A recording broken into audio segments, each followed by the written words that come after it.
With the majority of people's focus being all around the server consolidations this week and the fact that we're going to have a mega server with some connected realms and how's that going to look, and is your guild going to move, is your guild going to stay, is there going to be lag, is there going to be enough layers? I mean, there's tons of questions and tons of unknowns, but I would say that's what most people are thinking about at the moment, reserving your guild names, reserving your player names, and ultimately, is your guild going to move on day one and get ready to raid on reset day? And on the basis for NA, reset days tomorrow, and then the following day for EU, everything's happening pretty quick and moving pretty quickly, that a lot of Phase 2 stuff is just not even being discussed. Because while you probably know the basics of Phase 2, like you know item upgrades are coming in, you know you're going to be able to continue with the legendary quest chain, you also probably even know that you're going to get Brawler's Guild, some of the specifics about what you should be doing at this moment in time, and a couple of things where you could actually potentially go wrong and end up making the next part of the legendary quest chain take longer than it should, are kind of just not being discussed. So I thought, why not take 5 minutes now to make sure that you're as prepared as possible for when Phase 2 launches this week, and make sure that you've got enough currency at your disposal to be able to A, upgrade all your gear, and B, not slow down the legendary quest chain. Because when we get to the end of this part of the legendary quest chain, which is quite short and you'll literally do it in a couple of hours, you'll be able to get an extra gem socket for your Shah Touch weapons. So firstly, the upgrades. They've changed from Valor points to Justice points to actually make upgrading items easier. It's quicker to actually get the Justice points, and you can get them from a lot of different means. So each item costs 1,000 to upgrade, or 2,000 to fully upgrade it by 8 item levels. And now on the basis as a dual wield, or if you're using a one hand and an off hand, you're going to have 16 slots. You're going to need 32,000 Justice points. Now you can go in capped at 4k straight away, and the rest you can get from other sources. The primary way will probably be Valor points, because you can convert 125 Valor points into 500 Justice. Now because of the extra 10% you actually get 550 Justice points each time you do the conversion. So just excluding that little bonus, which will build up over time to the point where you get one free upgrade essentially. For 250 Valor points, you're going to get one single upgrade. So in total, to upgrade all your gear just from Valor points, it's going to be 8,000 Valor. Or if you mix in your 4k Justice point cap, it's going to be 7k Valor and 4,000 Justice points. Again, that's assuming that you're using 2 weapons, or a weapon and an offhand. If you're only using a 2-handed weapon,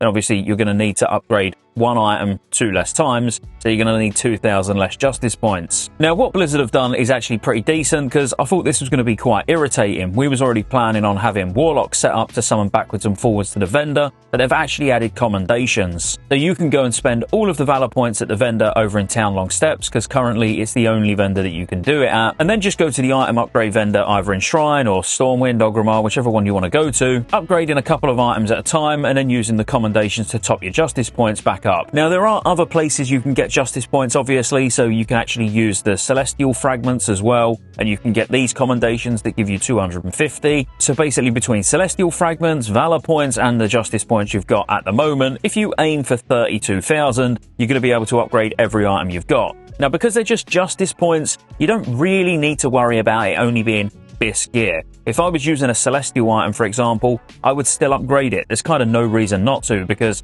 you're going to naturally just get Valor points every week from raiding, you're going to get Justice points, you're going to get fragments from doing Celestials. Upgrading absolutely anything just kind of doesn't matter, because to get 2,000 Justice points is like nothing. It don't take any time at all, let's face it, when you can get it from so many different places. Now this is where you really need to be careful, because this is where we want to bear in mind the next part of the legendary quest line. Now you're probably currently sat with incoming, which basically is you're just waiting for Phase 2. But when Phase 2 launches, you're going to go meet the Scout, you're going to head over to Krasarang Wilds, you're going to do some killing of the Alliance or killing of the Horde, depending on obviously what faction you are, and this is all just NPCs, there's no actual real PvP going on here. But you're eventually then going to get down to the Measure of a Leader, where you get 2 quests. First of all, you're going to get the Prince's Pursuit, which is where you need to kill Alliance forces along the southern shore. This is, of course, looking at it from a Horde perspective, and this is all to get revered with a Black Prince, so using things like the Battle Standard of Coordination is going to be a good thing, obviously. And if you're thinking, oh great, we're moving server, we're not going to have access to any of this stuff to be able to buy them or anything because we ain't going to have any guild reputation,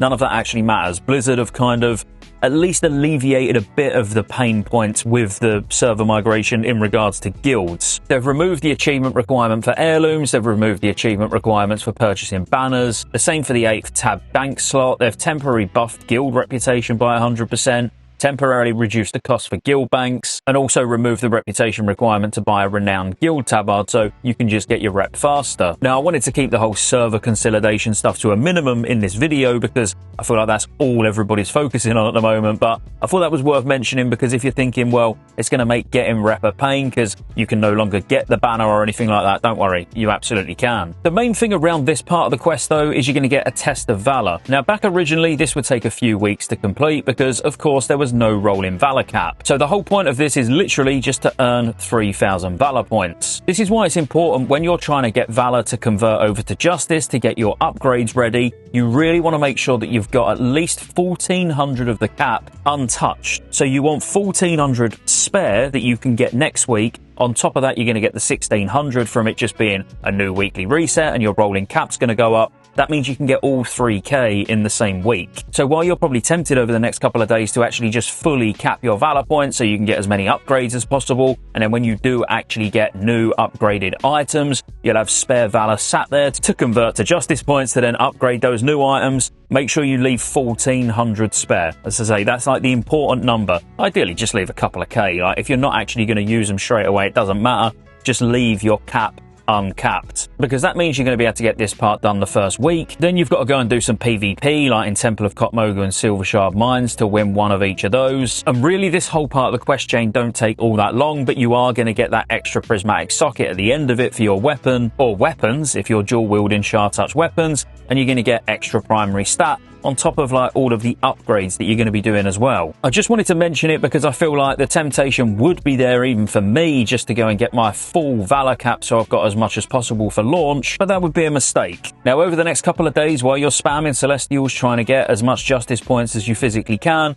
make sure that you're not buying the bags of lucky chance just for a chance at mounts and getting your bonus rolls. Make sure you're just stocking up on the justice point commendations because, again, unless you're in absolute full bis right now, you probably will be upgrading items that you are also then going to replace over the next couple of weeks. So just make sure you've got loads of justice point conversion items just sat in your bags. Why not? And I don't want to drag this video out any longer than it needs to be. They're the important things around valor points, around the item upgrades, how you're actually going to convert your valor to justice. And the good news is we don't need to be using warlocks to summon backwards and forwards, converting valor to justice, because that was going to be really annoying. And if I hadn't have actually gone on the PTR and checked this myself, my suggestion was going to be to actually have a vendor in Shrine to be able to convert valor to justice. Put it on the Celestial Fragment vendor or something like that. But on the basis they've gone down the commendation route, I think that's absolutely fine. You're still only going to have to go over to the vendor once, get all of the conversion items that you actually need ready to upgrade all your gear, and fire away. So yeah, as always, I hope you enjoyed the video. If you did, like and subscribe. Consider joining the channel as a member. Come over and check me out over on kick.com/Scottejaye, streaming pretty much everything that you can possibly think of World of Warcraft related, including retail, classic, getting ready for TBC begrudgingly, but I don't really want to miss out, as well as loads of other random stuff here and there. If you're moving on to the new servers this week, good luck. I hope the move is smooth and I hope the servers don't shit theirself. And I'll see you on the next one.